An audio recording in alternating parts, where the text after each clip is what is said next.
오늘 우리에게 주시는 하나님의 말씀은 마태복음 4장 11절, 요한복음 10장 10절 말씀입니다. 받들어 읽겠습니다. 그때 예수께서 성령에게 이끌리어 마귀에게 시험을 받으러 광야로 가사 40일을 밤낮으로 금식하신 후에 줄이신지라. 시험하는 자가 예수께 나와와서 이르되 내가 만일 하나님의 아들이어든 명하여 이 돌들로 떡덩이가 되게 하라.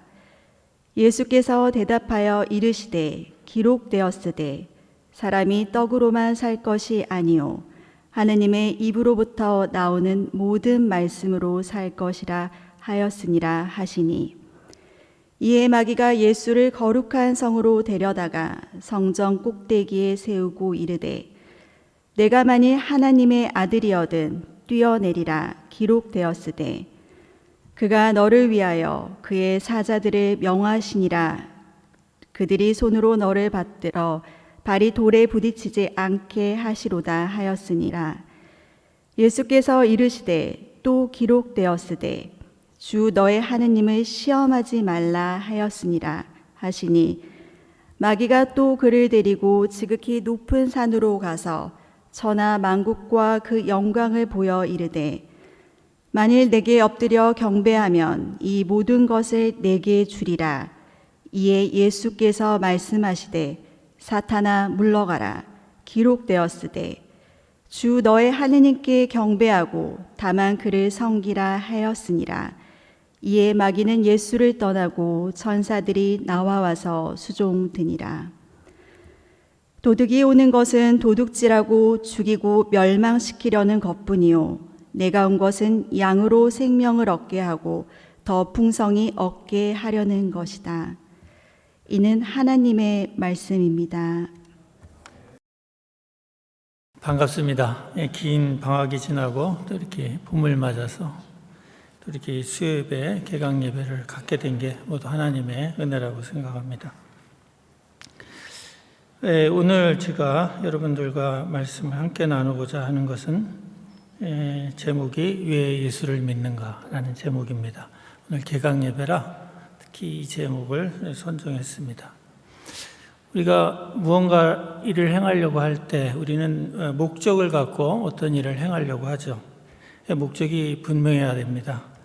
우리가 시간을 내서 교회를 다니고 예수를 믿는다고 한다면 분명한 목적이 여러분들에게 있을 겁니다. 여러분들 마음속에 한번 자문해 보세요. 스스로에게. 왜 내가 예수를 믿는가? 내가 왜 교회를 다니는가? 여러분, 많은 분들이 교회를 다닐 때 습관적으로 다니는 경우도 있어요. 부모님이 다녔고 또 뭐 다니다 보니까 집안이 그냥 자기도 모르게 관습적으로 교회를 다니는 분도 있지만, 또 새로이 교회를 다니게 된 분들은 분명한 어떤 목적을 갖고 이 자리에 와 있으리라 생각합니다. 다양한 목적이 있어요. 뭐 어떤 그 교회 서베이 설문조사를 보니까 뭐 마음의 위로를 얻기 위해서, 또 뭐 잘 살기 위해서, 또 어떤 분은 심지어 비즈니스를 위해서, 친교를 위해서 뭐 다양한 목적들이 있더라고요. 근데 왜 우리가 예수를 믿는 걸까요? 거기에 대해서 분명한 답이 있어야 되는데, 성경은 예수가 우리에게 제공하려고 하는 그것이 무엇인지를 명확하게 밝히고 있습니다. 근데 우리가 원하는 것과 예수님이 주시겠다고 하는 것 사이에 미스매치가 있어요. 분명한. 그것에 대해서 오늘 좀 얘기할까 합니다. 예수님이 공생애를 시작하기 전에 광야에서 40일간의 금식 기도를 하고 마귀의 시험을 받는 대목을 오늘 성경으로 읽었습니다. 거기서 마귀가 세 가지 이제 유혹을 하죠. 돌을 떡으로 만들라. 성전 꼭대기에서 뛰어내려 하나님이 너를 보호하게 하라. 그다음에 세 번째, 나에게 절을 하면 세상에 권세를 주겠다는 세 가지 유혹을 합니다. 여기에 대해서 뭐 많은 구구한 설명들이 존재합니다. 저는 이 세 가지 유혹을 어떤 식으로 해석하고 있냐 하면, 첫 번째, 돌을 떡으로 만들라는 이야기는 사실 오늘날은 우리가 이제 욕망하는 것이 굉장히 많죠. 오늘날 21세기를 사는 오늘날 현대인들은 정말 욕구하는 게 많습니다.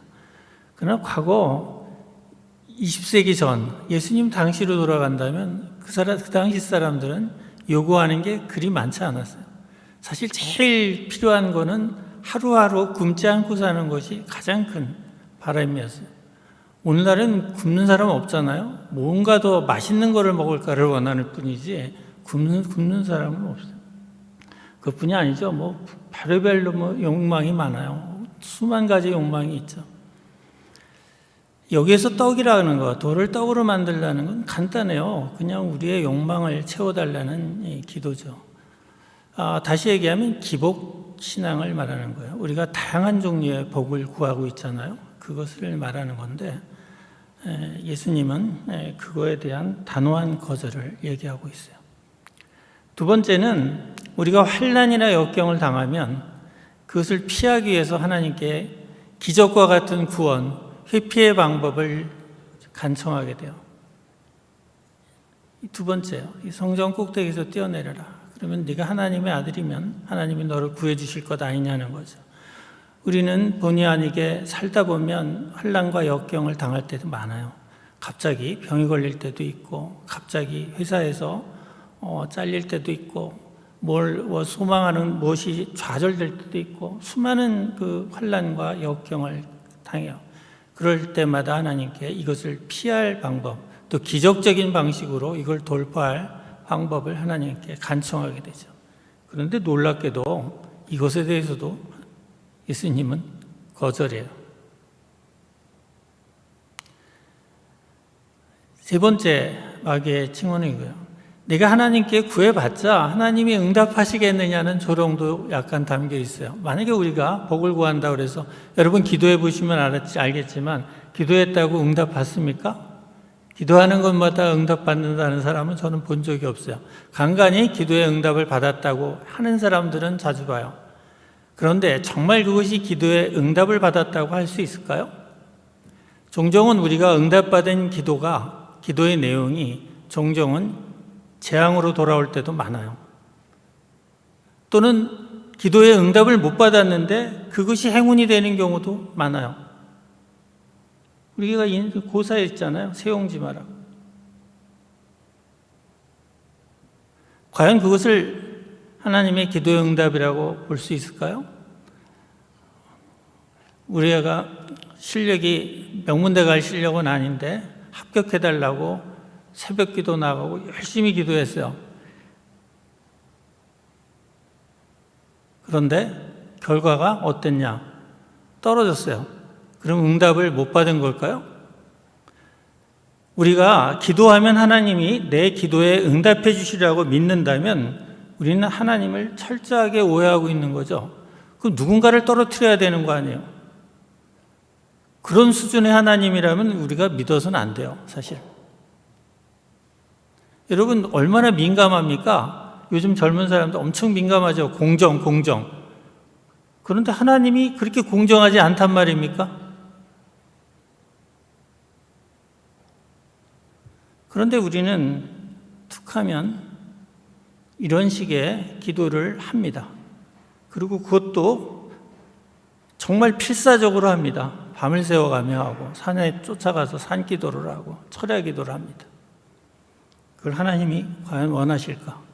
분명한 거는 오늘 광야에서의 이 시험은 예수님이 어떤 사명을 갖고 이 땅에 왔는가를 보여주고 이것은 또한 기독교의 정체성을 명확하게 드러내주는 사건이에요. 또 우리가 환난에 처했을 때 기도하면 피할 길이 생기던가요? 저도 인생 살면서 무지하게 어려운 경우를 많이 겪었지만 기도한다고 그 문제가 피해지지 않았어요.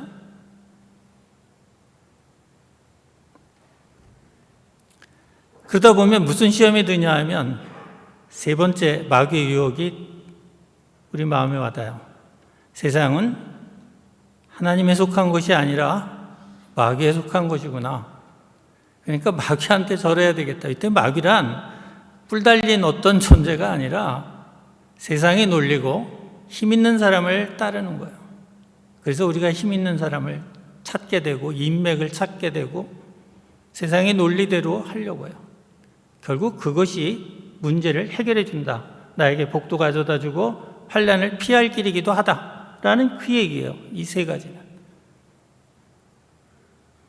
우리가 종종 기복신앙이 막히고 기복적 기도가 막히고 환난을 피해달라고 하는 그 간절한 기도가 거절될 때 우리는 세 번째 마귀 유혹에 쉽게 넘어갑니다.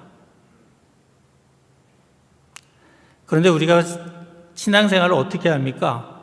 교회 가서 열심히 복을 구하고 환난을 당하면 밤새 교회에 가서 새벽 기도하고 뭐 야간 기도하고 철야 기도하죠.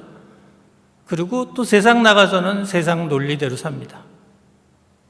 철저하게 예수님이 거부하셨던 그 방식대로 살면서 우리는 교회를 다니니까 나는 크리스찬이라고 얘기합니다.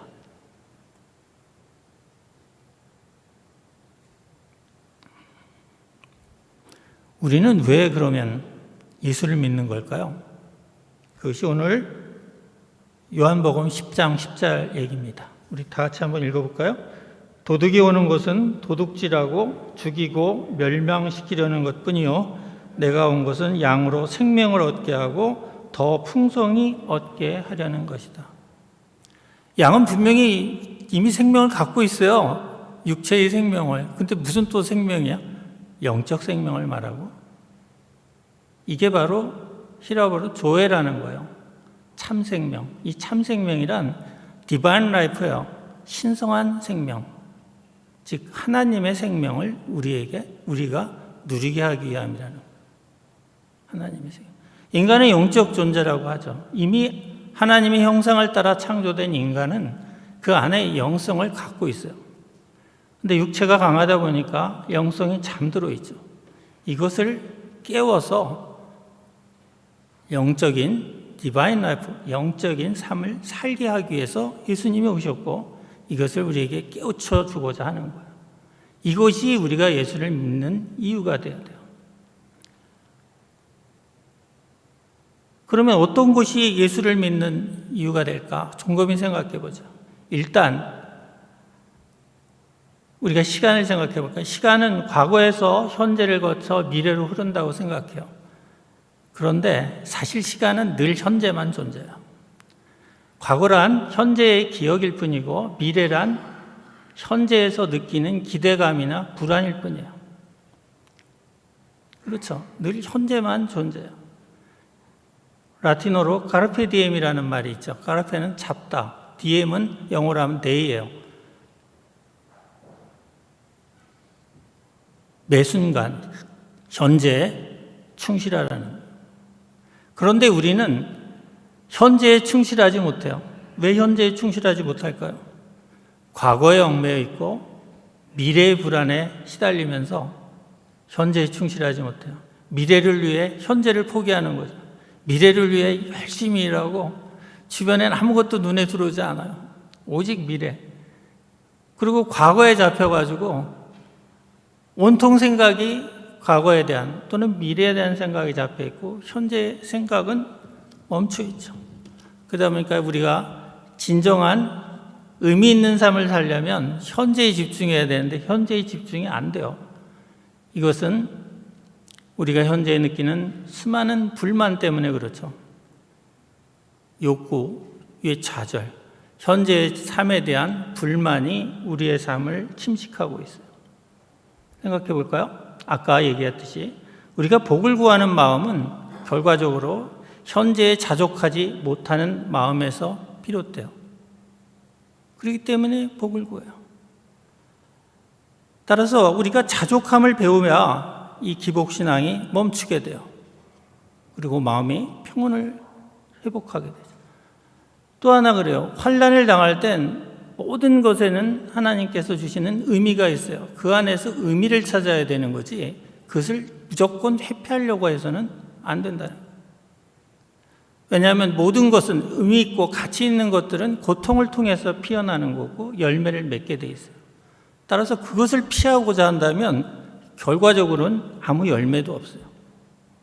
따라서 우리는 고난을 당할 때는 그 열매, 그 의미를 깨달아야 돼요. 이것이 바로 현재에 집중하는 삶의 태도예요. 우리가 현재에 집중할 때 이제 비로소 우리 주변의 자연의 아름다움이 눈에 들어오고 내 주변에 있는 사람들이 눈에 들어오기 시작해요.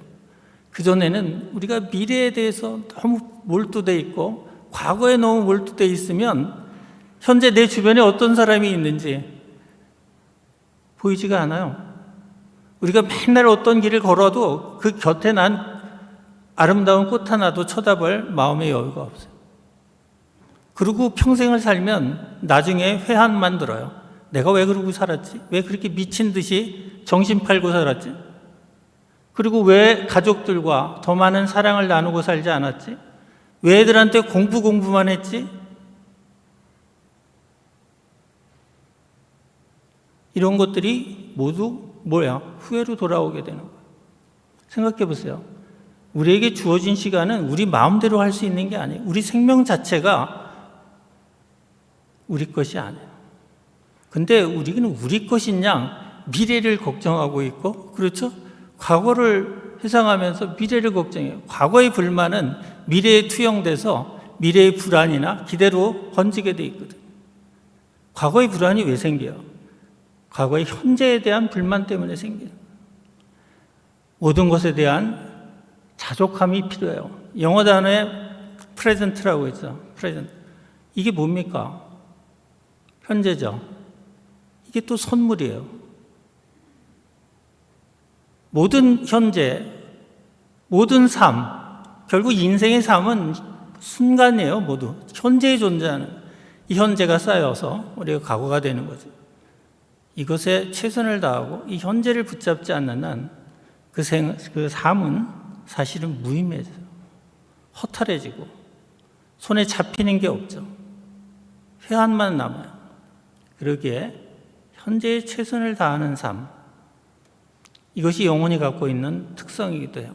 영혼은 늘 현재 속에 머물러요.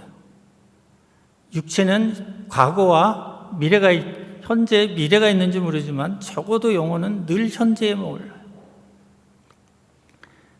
현재에 집중하는 삶의 태도, 이게 바로 조애고 신령한 삶에 참여하는 것이고 성경에서 말하는 영생입니다.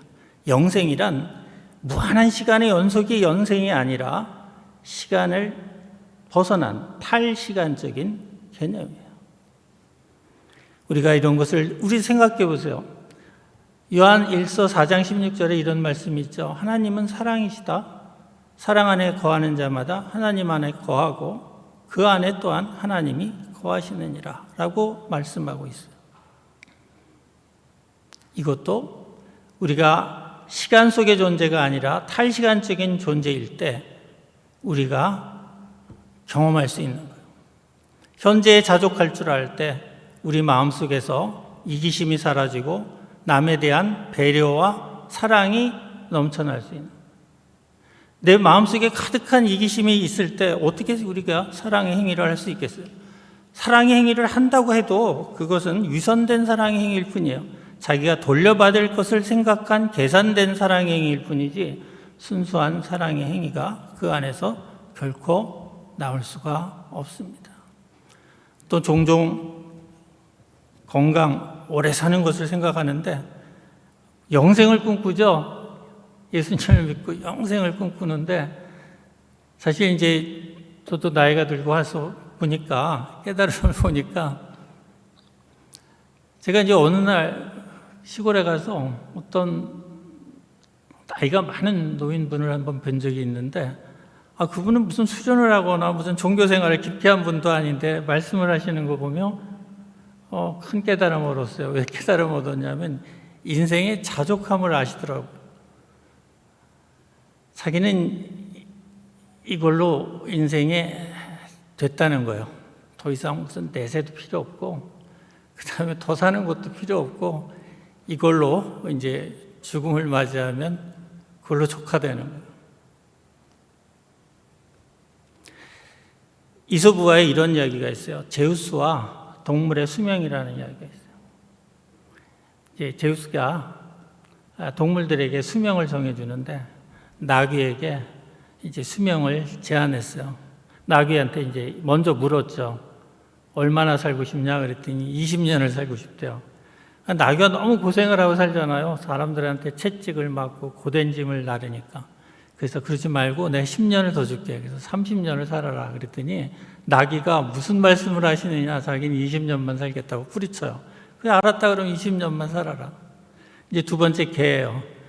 개는 얼마나 살고 싶냐 그랬더니 10년만 살고 싶대요. 밤새 주인을 지켜야 되고 밤새 힘들고 외롭다는 거죠. 춥고. 그러니까 10년만 살겠다. 그러니까 또 제우스가 불쌍해서 그래 10년 더 해서 더 20년만 살아라 그랬더니 끝내 또 거부해요. 그래서 10년만 살기로 됐어요. 나중에 원숭이가 왔어요. 얼마 살고 싶냐 그랬더니 5년만 살고 싶대요.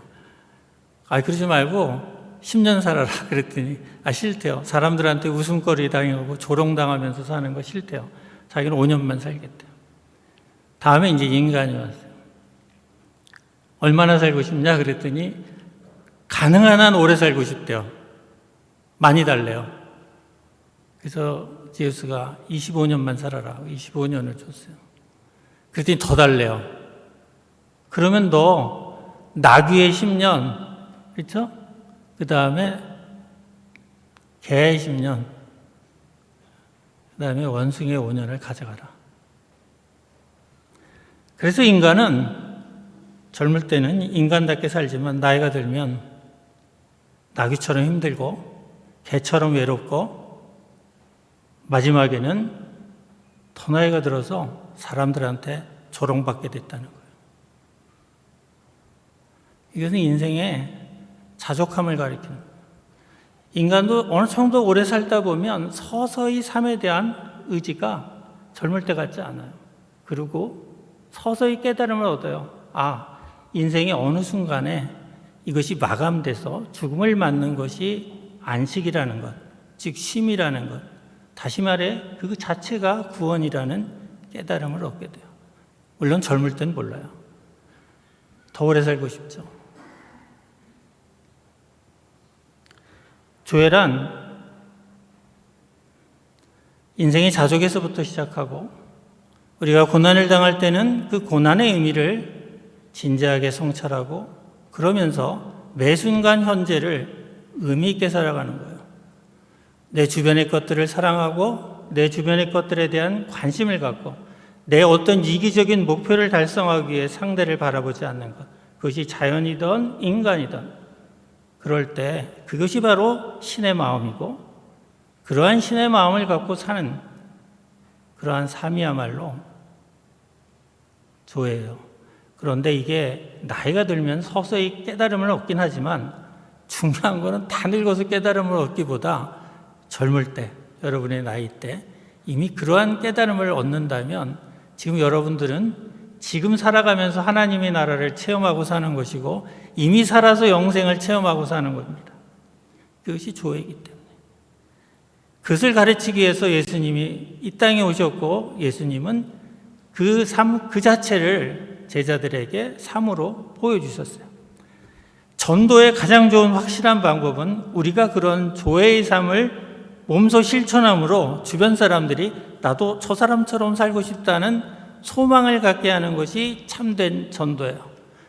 교리를 전하고 그런 것이 전도가 아니라 우리 자신이 그러한 조예의 삶을 실천해서 살아보는 것, 살아가는 것. 그래서 다른 사람들로 하여금 나의 삶을 소망하게 하는 것. 그것이야말로 전도이고 예수님이 바로 그러한 삶을 보여주셨다고 생각합니다. 제일 중요한 것은 하나님에 대한 신뢰요. 하나님이 우리를 창조하시고 이 땅에 보내셨으면 그 모든 것을 하나님에게 맡길 줄 알아야 돼요. 그래서 과거에 대해서는 감사하고 미래에 대해서는 신뢰하고 현재에 대해서는 기쁨을 누리며 사는 것, 이것이 조예고 하나님이 원하시는 삶이에요. 오늘 제가 설교가 너무 길었네요. 여러분들이 이 자리에 있는 모든 분들이 그러한 하나님이 주시는 조회를 누리시기를 기원합니다. 기도하시겠습니다. 하나님 감사합니다. 모든 것이 부족한 저희 입술을 통해 주님의 말씀을 즐겁게 하셨습니다. 이 자리에 있는 모든 하나님의 귀한 자녀들 조회를 누리며 살아가게 하여 주시옵소서. 주님, 우리가 이 땅에 살아가면서 하나님의 나라, 즉 영생을 누리며 사는 귀한 주님의 자녀들이 되게 하여 주시옵소서. 걸음걸음 주님 축복하여 주시옵소서. 예수님의 이름으로 기도합니다. 아멘. 아멘.